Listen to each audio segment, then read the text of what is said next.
Je vais laisser la parole à Maître de Maison Rouge sur le secret dans la guerre économique. Donc à nouveau, nous passons par un mouvement incessant du microcosme au macrocosme de la grande guerre économique. Maître de Maison Rouge, je vous en prie. Oui, bonsoir, merci à tous, merci de m'accueillir une fois de plus. Alors cette fois-ci en visio seulement, et désolé, j'ai prêté mon hologramme à Jean-Luc Mélenchon, donc vous n'aurez que cet visage en 2D dont il faudra vous satisfaire. Je note quand même au passage, monsieur le substitut, que vous m'avez substitué, puisque vous avez fait passer le secret des affaires avant le secret de la guerre économique, qui aurait pu être aussi bien ma conclusion. Mais j'y reviendrai malgré tout dans mon propos. En tout cas, je suis ravi encore une fois de pouvoir m'exprimer parmi vous. J'espère seulement que la qualité est bonne et que malgré la distance, nous avons l'occasion de pouvoir échanger et puis apprécier toute la qualité et la surface de ce propos. Un secret que moi je connais bien parce que d'une part je suis avocat, donc un secret professionnel auquel je suis soumis par État, et aussi parce que j'ai été le promoteur et l'artisan malgré les critiques que j'ai pu entendre de mon confrère à juste titre, j'ai été l'artisan et le promoteur du secret des affaires et j'ai beaucoup travaillé sur le sujet, notamment dans la version de 2010 et 2011 de Bernard Carayon.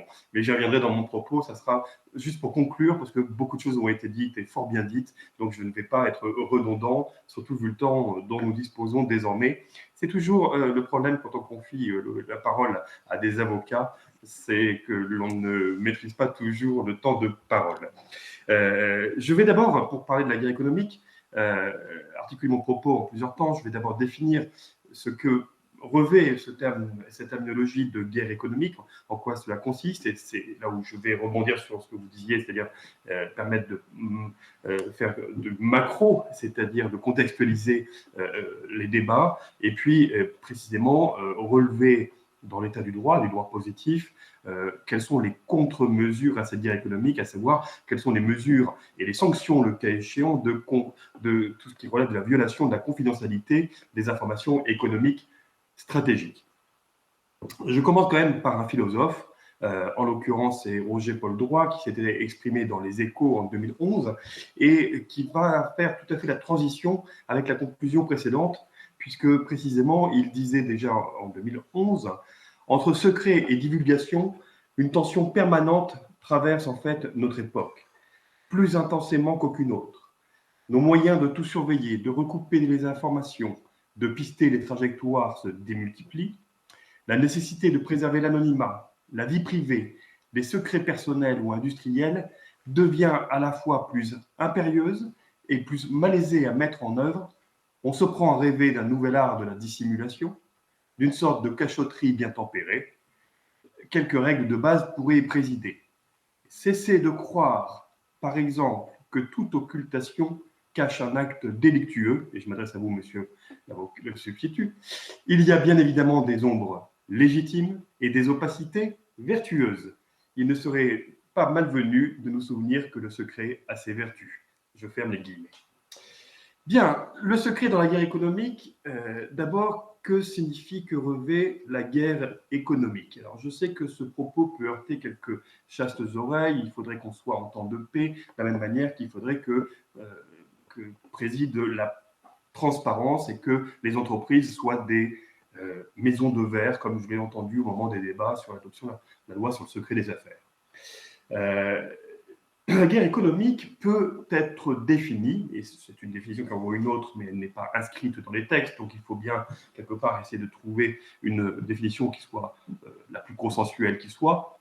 Ce sont ni plus ni moins que des rapports de force, des rapports de puissance dans l'espace économique. Et cela mène soit par des moyens légaux, rachat d'une entreprise concurrente, des concentrations, etc. Mais c'est aussi des actes, on va dire, plus répréhensibles, à savoir jusqu'à des actes de prédation, d'ingérence, voire d'espionnage. Et on parle à ce titre d'espionnage économique et espionnage industriel. Si ce n'est que les textes ne prévoient pas de sanctions précises à ce type d'action, mais j'y viendrai. Nous avons des textes qui recouvrent, bon an mal an, peu ou prou, ce type d'agissement répréhensible, ces actes d'ingérence. Ayant posé donc une définition de la guerre économique, donc ces rapports de force, finalement, il faut bien définir par rapport à ce qu'on entend aussi en la matière. On entend beaucoup parler d'économie de guerre. Le terme est à la mode. En ce moment, on a des bruits de bottes à l'Est. Eh bien, l'économie de guerre n'est pas la guerre économique précisément. Cela peut coïncider, mais pour autant, l'économie de guerre, c'est justement la montée en puissance, alors non pas nécessairement au sens clausewitsien, mais en tout cas la montée en cadence de la production industrielle, de l'industrie de défense. Voilà ce qu'est l'économie de guerre et c'est ce à quoi appelle notre président actuellement. Ce n'est pas aussi à confondre avec la guerre à l'économie.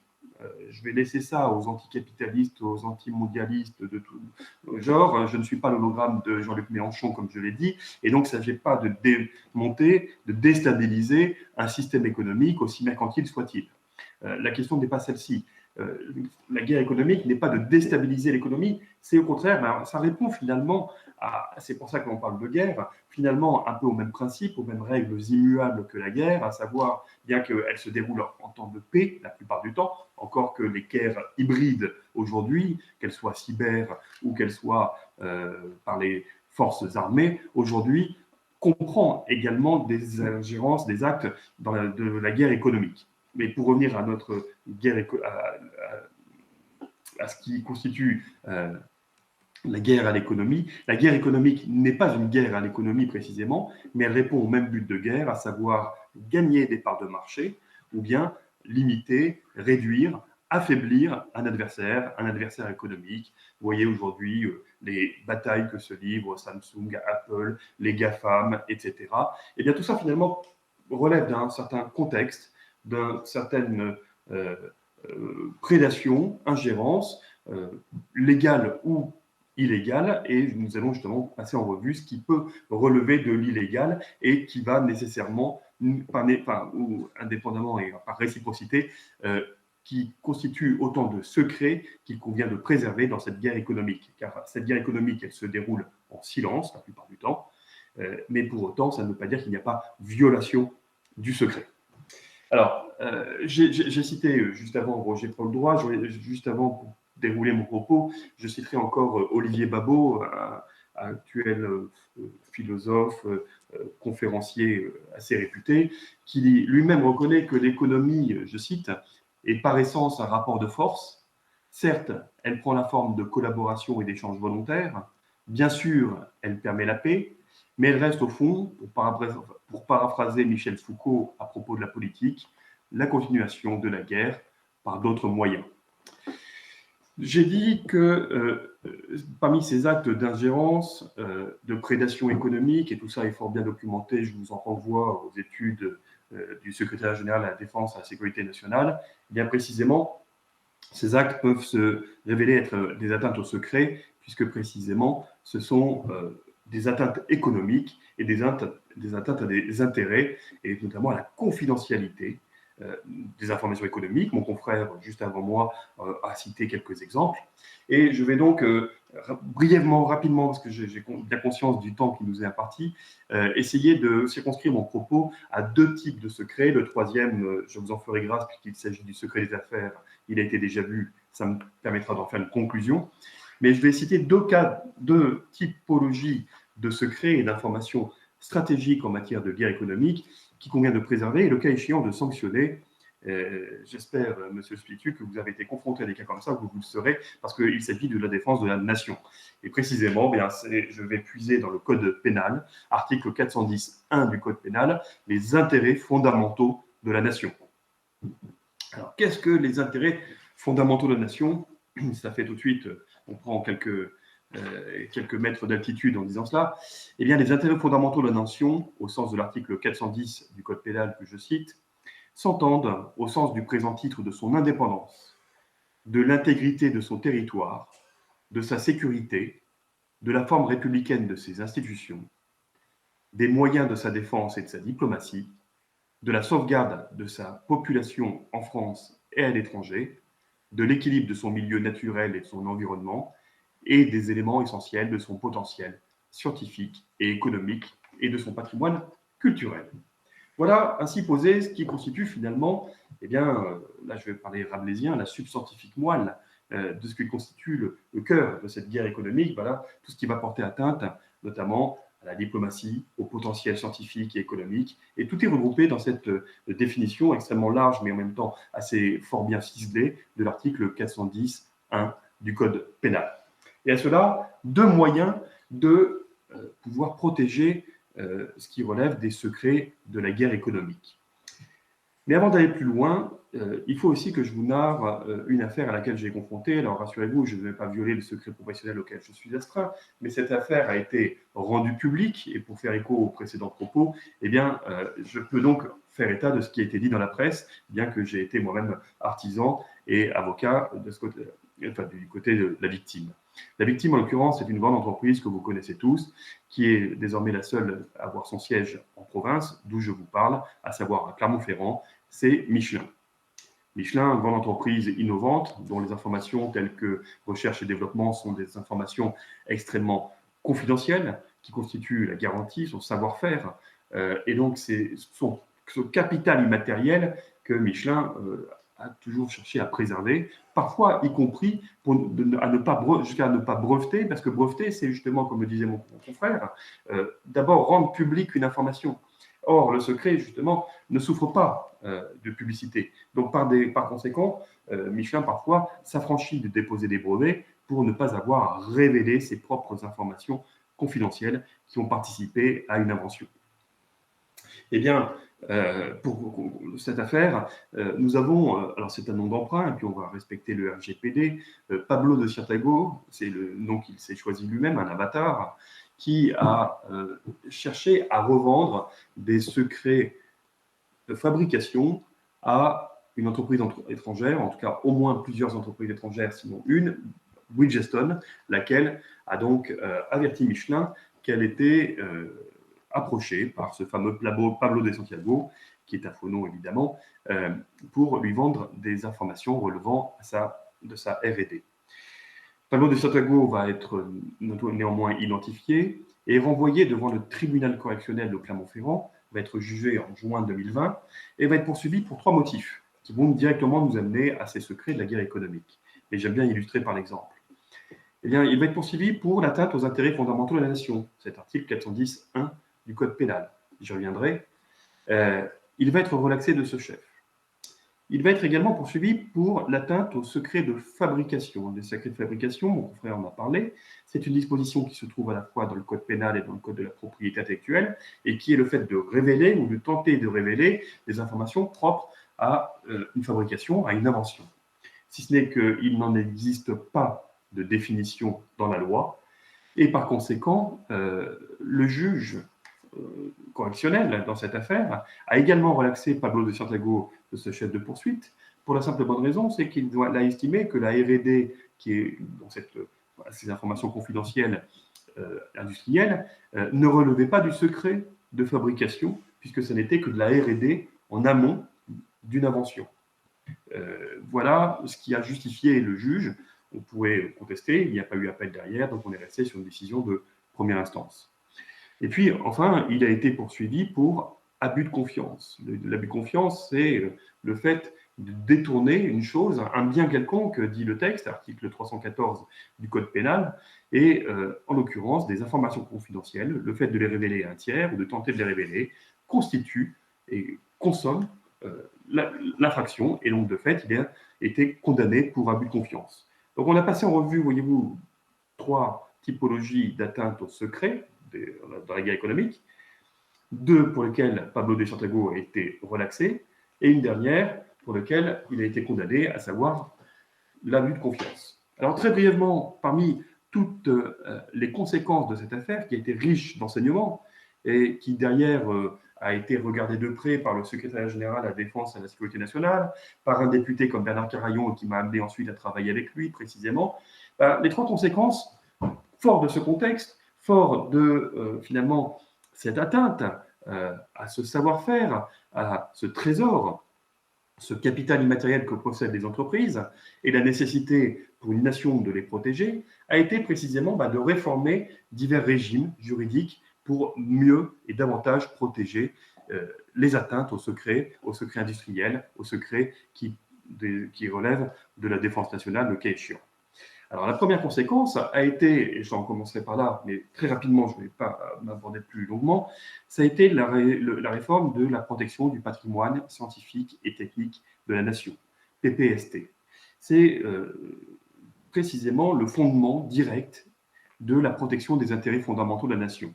Je vous avais dit, je vais donner lecture de l'article 410.1 du Code pénal qui définit les intérêts fondamentaux de la nation. Et bien derrière, sont sanctionnés au titre de l'atteinte aux intérêts fondamentaux de la nation par les articles 411,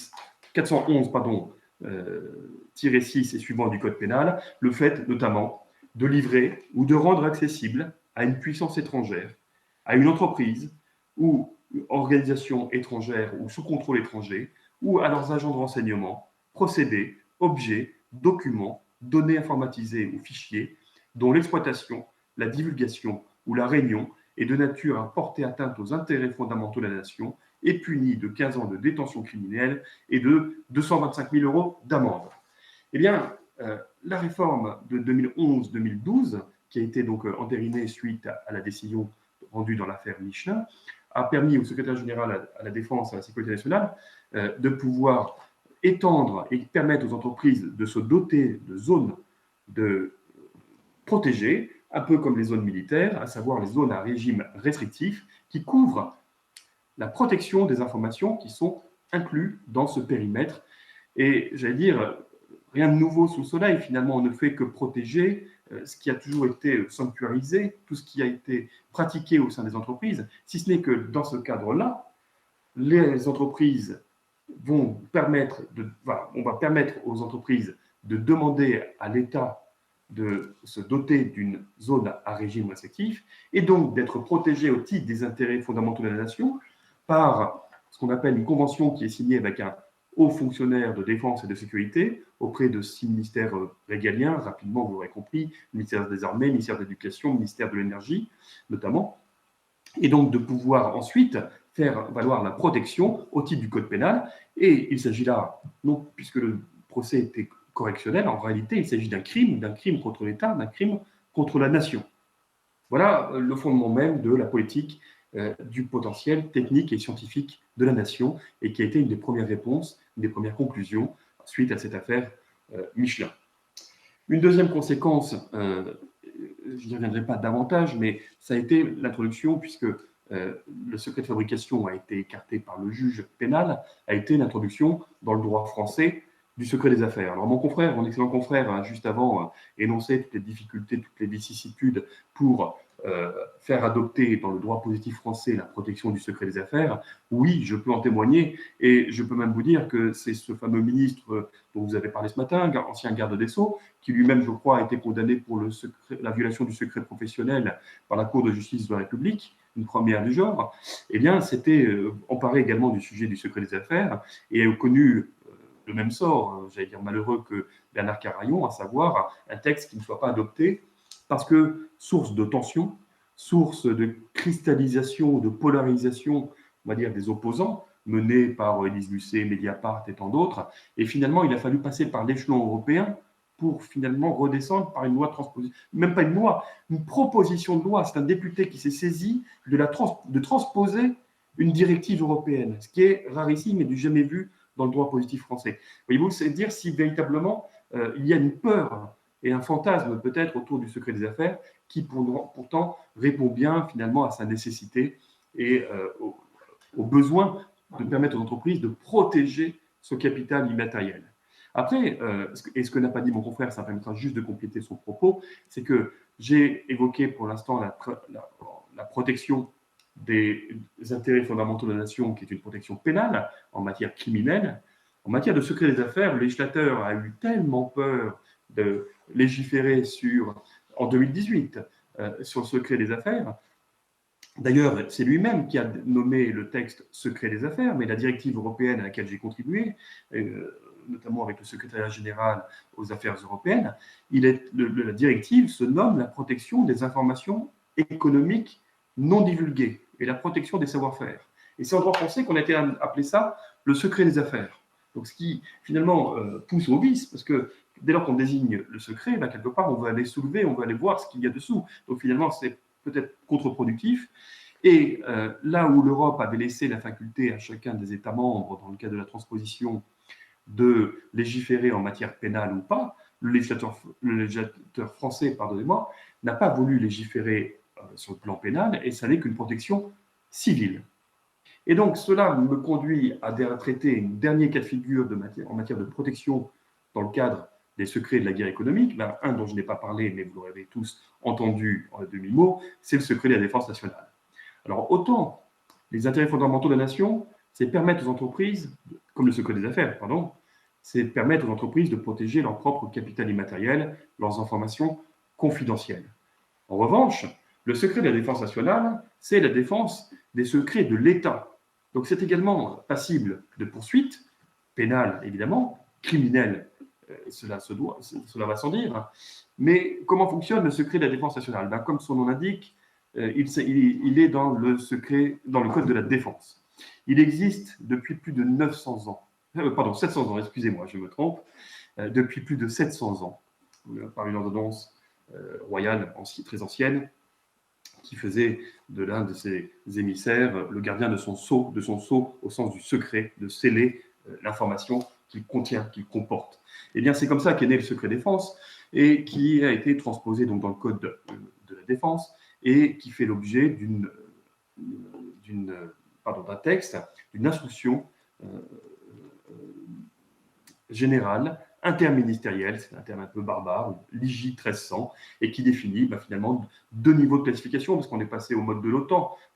La France avait auparavant trois niveaux de classification du secret défense, et on est désormais passé, comme pour s'aligner sur l'OTAN, aux deux typologies de secret, à savoir secret, très secret. Donc il y a une commission de classement qui classe les informations qui relèvent du secret de la défense nationale, qui déclasse, le cas échéant, ce même secret, qui va habiliter également qui a le droit d'en connaître, c'est le terme consacré, et qui peut justifier du besoin d'en connaître. Mais contrairement à ce que son nom indique, le secret de la défense nationale, ça n'est pas que le secret des forces armées et le secret de la défense.